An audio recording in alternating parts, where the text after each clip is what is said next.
Hey there guys, in this video we're going to be doing another rank 1 clear on Clash of Wills.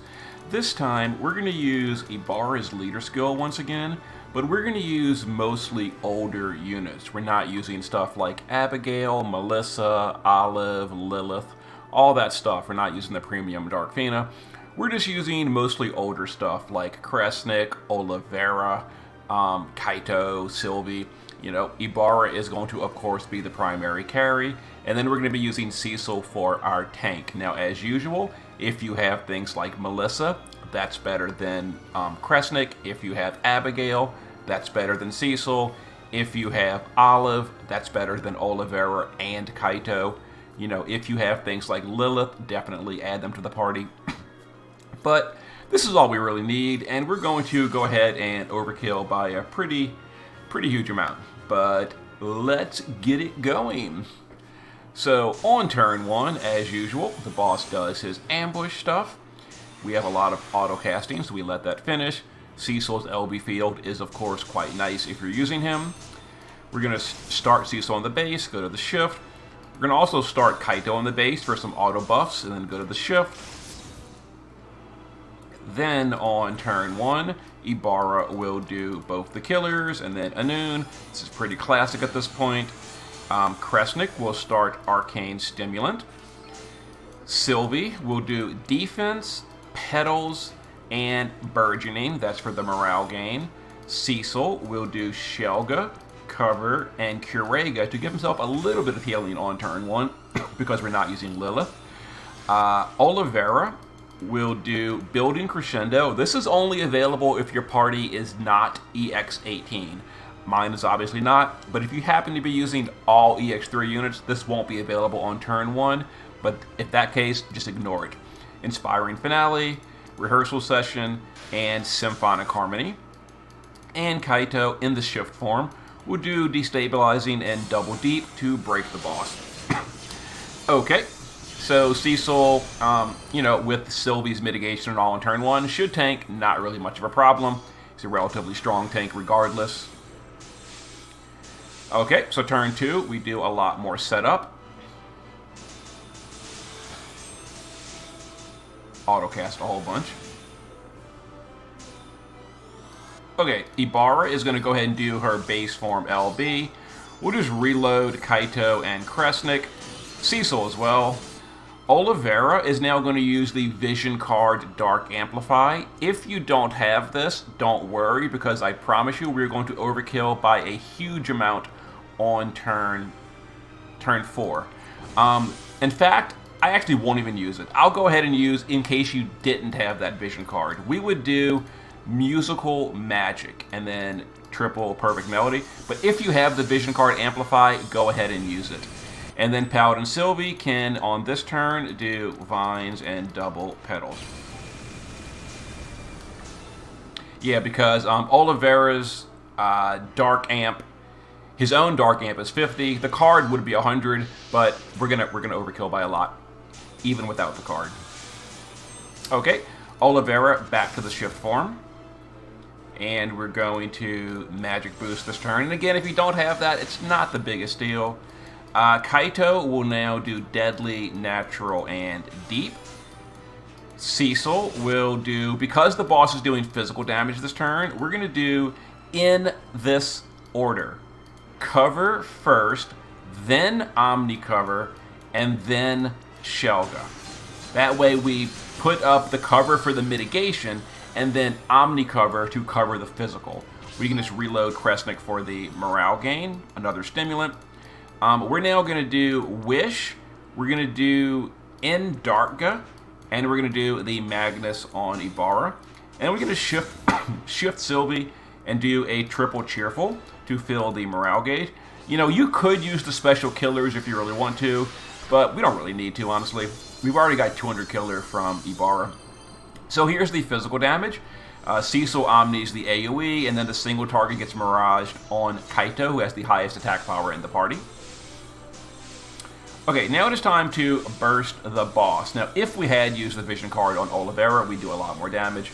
So we're going to do a slightly less than we could have otherwise. Won't be as big of a big burst, but it'll still be fine. So we're going to start off though with Sylvie doing her LB for the modifier buff, etc. Olivera going to the base form for his LB. Kaito with Irony's Ring and the Anima Esper is going to quad cast Darkga. That is going to match up with Olivera's LB, and make sure Olivera is higher in the party than Kaito or the chain will break. It's a long-standing bug. Gumi hasn't fixed it yet, but that is the case. Let's go ahead and shift Ibara and use her LB2 cap. And we're going to go ahead and start building the chain with the Chaos Wave Awaken People. Wait just a moment, then send Ibara and cap that. Now, Ibara is going to do most of the damage. Ibara did 2.8. As you can see, Olivera, literally not important at all here. But just in case your Ibara is not quite as well geared, maybe not EX2 or something, Olivera will chip in some more. But as you see, we did 2.8 with Ibara all by herself. Cecil's now going to use his LB for mitigation, and then we're going to normal attack Kresnik 4 times in the base form. Okay, here is the threshold on turn 4. 3.9 billion, and we didn't even use the vision card amplify, so yeah, leader skills. Okay, so on turn 5, the boss doesn't have any mitigation, but he did clear all his debuffs. So as the first action, Kaito will Deadly, Natural, and Deep to reapply the debuffs. We're going to use Sylvie to just triple Clever to refill the LB gauge of the party. We're going to go to the shift form with Olivera. We're going to triple Symphonic bolting to... we're going to triple Symphonic in order to tag chain, and then a rehearsal to put up the mitigation again. And we're going to cap that LB. We're going to use the shifted LB of Ibara again to just cap the tag chain of Olivera. So we'll go ahead and chain this up for a little bit of bonus damage. This is just not super big deal, but we do got to work through 100% of the boss's health in phase 2, and that helps out. We're going to go ahead and after doing all that, we're going to normal attack Kresnik again to refill more LB gauge. And we're going to guard Cecil because this turn is very, very painful. So he's going to just guard to make sure he survives. Because we're not using, like, Melissa's racial mitigations and all that. But as you can see, even while guarding, he went below half health, meaning if he wasn't guarding, he would have died. But guarding makes it relatively fine. Okay, on turn 6, we're going to do setup again. So Kresnik is going to use Medicinal Mastery for the re-raise, also for the human mitigation, but we're going to need that re-raise later. We're going to go ahead and Potion to heal, and then Remedy to give us, break immunity and all that kind of goodness. Sylvie will go to the base form, and we're going to do Defense again for the Mirage, Compassionate, and Vines for the mitigation. Cecil will do Cover. We'll do the cooldown break just for like a slightly bigger break. And then we'll go ahead and do Shelga. Let's see. Olivera is going to go to the base form this turn. We're going to put up Musical Magic again for the 50% mitigation. He can use it twice per fight. Gifted with Talent, Inspiring Finale, and then Perfect Melody. Kaito is going to just once again refresh his debuffs. So Deadly, Natural, and Deep. And Ibara will go to the base form and put up those killers again. So both the prayers and a noon. Okay, so this turn is, if I remember correctly, it's an execution turn. Yeah, execution. With the buffs on Cecil, he should be, mostly fine. And there it is. He survived. We are good. Okay. Now it is time to start dealing... Actually, not yet. Not yet. So Olivera is going to go to the shift form and do Magic Boost, because the boss has mitigation on turn 7. When you push the threshold on turn 4, it makes the boss still have mitigation on turn 7. So we're going to just Magic Boost Olivera to save his big burst for the non-mitigation turn. But we do want to start putting up debuffs and all, so we're going to use the base form LB of Ibara and the shifted LB of Kaito. That is going to deal a little bit of damage and put up the 40% Katana in peril. Also, Sylvie will go to the shift form here before we do this, and we'll do her shifted LB. Let's go ahead and chain these up. This is, again, a mitigation turn, not really a big damage turn. It's mostly setup. Cecil will now do his LB as well. And then this is going to be, by the way, a physical damage turn. We are going to 5 times Mirage the AoE with Sylvie. We are not covering it, which means we have no way to deal with the single target stuff. It's going to go to Kaito. He's going to Guts, die, and re-raise. It's okay. Let's go ahead and normal attack Crescent to fill some LB gauge. Okay, so we're going to AoE Mirage the 5 normal hits, and then the single target are going to go to Kaito, destroy him, and then it goes through his re-raise, and there it is. Handled, no big deal. We don't really care if Kaito dies. It's kind of mean, but it's the case. Okay, put Kaito back into the shift form, because the shift form is geared for all the good stuff. And now this turn, the boss is not going to attack, so we're going to take advantage of that and go to the base form with Cecil, and now we're going to do that 100 count chain score. In the base form, we're going to triple Absolute Mirror of Equity. You might want to keep him in the shift form. You might be tempted and do it with here, but the boss will be immune to light damage, so you want to go to the base form and do this. So triple Absolute Mirror of Equity in the base form, because it's darkness damage. Sylvie is going to also triple Absolute Mirror of Equity to chain with Cecil. We're going to go to the base form with Oliveira and do his LB. Kaito will quad Chaos Wave Awakened to match Oliveira. And we're going to cap that with Ibara. And let's go ahead and chain all this up. Don't use Kresnik just yet. And this will be a nice damage chunk as well as the 100 count chain score. Okay, now we're going to use Kresnik's normal attack. So this turn, the boss just does a bunch of debuffs, but no actual attacks, so we're fine. Okay. Yeah, that's why it's okay to put Cecil in the base form here. Okay, turn 9. We're going to use... Now we're going to start just dealing like a lot of damage every single turn. So we're going to use Cecil to go to the shift form here. And we're going to Omni cover to give himself mitigation as well as to fill the party's LB gauge, and then double Kurega. Now he's still probably going to die, but we have re-raise, so it's okay. Now we can just reload. We're going to be doing the base form LB of Oliveira, the quad Chaos Wave on Kaito, and the shifted LB of Ibara every single turn for the remainder of the fight. So let's go ahead and chain this up. Wait just a moment. And then cap it with Ibara. A lot of damage. The boss's mitigation is gone, of course, at this point.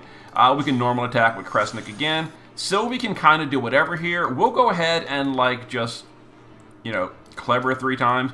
It really don't matter. Cecil's going to die here. But, he will cover the party anyway. So, here we go.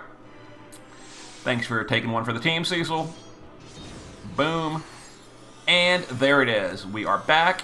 We're going to go ahead and now... The party's LB gauge is filled, but, we're going to use Kresnik anyway to fill more LB gauge for the party, just in case yours wasn't filled. Sylvie will do her shifted LB yet again to refresh it. We'll just reload the back row, and once again, we are going to cap and be done. So that, and then this. Boom. Fight over. Now, that wasn't like a huge overkill or anything. We did take all 10 turns, but that's because I'm using primarily older units. Like, we're not using Melissa, we're not using, Lilith, etc. But it got it done. Turn chart will be in the comments. Perfect score. There it is. As I mentioned, Ibara carries it. Oliveira, just kind of here. You can easily replace him if you want to. But, there it is, and then there it is. Got it. Okay, I'll show the team's gear real quick. So Kresnik is geared for passive provoke, just so that the execution order targets him, which allows Cecil to get cover mitigation. Dual wielding a morale card. Other than that, quad attack and dual wield, so he can fill a lot of LB gauge. Shift form, pretty much the same thing. There it is. That's the only thing that really matters. Is dual wielding with quad attack so that he can fill LB gauge. And someone wants to passive provoke, not the tank. Cecil in the base form, the morale stuff, Rod, his own TMR, Treasured Ring, some auto buffing, there it is. A spirit card. Shift form, just bulk. Fiendish armor is probably better than using his STMR if you're not using external racial mitigations. If you are, his STMR is fine. But because we're not using his STMR, his spirit's a lot lower than it would be normally. But it's still fine. Some auto healing, some bulk. You don't need resistances. Ignore that.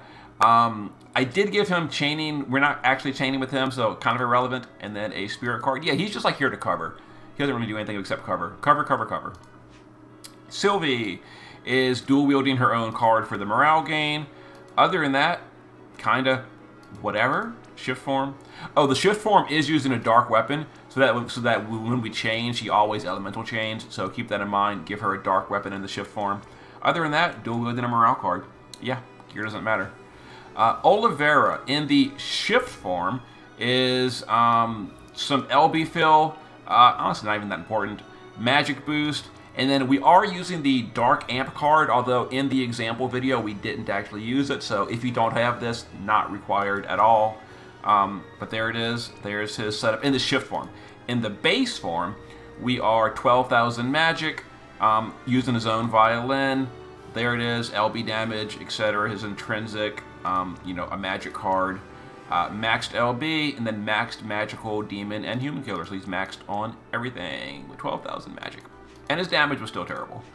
Kaito in the base form is using, morale fill, auto buffing, etc., kind of whatever. Shift form, dark weapon, dual wielding a morale card. But, yeah, make sure he's using a dark weapon, very important. We're using a dark katana. Any dark weapon is fine. Irony's ring, important for quad casting Chaos Wave Awakened, and then he's on the Anima Esper with Dark Ga learned for Chaos Wave Awakened. Other than that, he is the highest attack power, so he gets targeted by the killing attack on turn 7, because we don't really care if he dies and re-raises, doesn't matter. And then Ibara, LB damage versus demons, humans, maxed and everything. A little bit of chain speed just because, some LB fill, a morale card, and then maxed. There it is. Turn charts in the comments. See you later.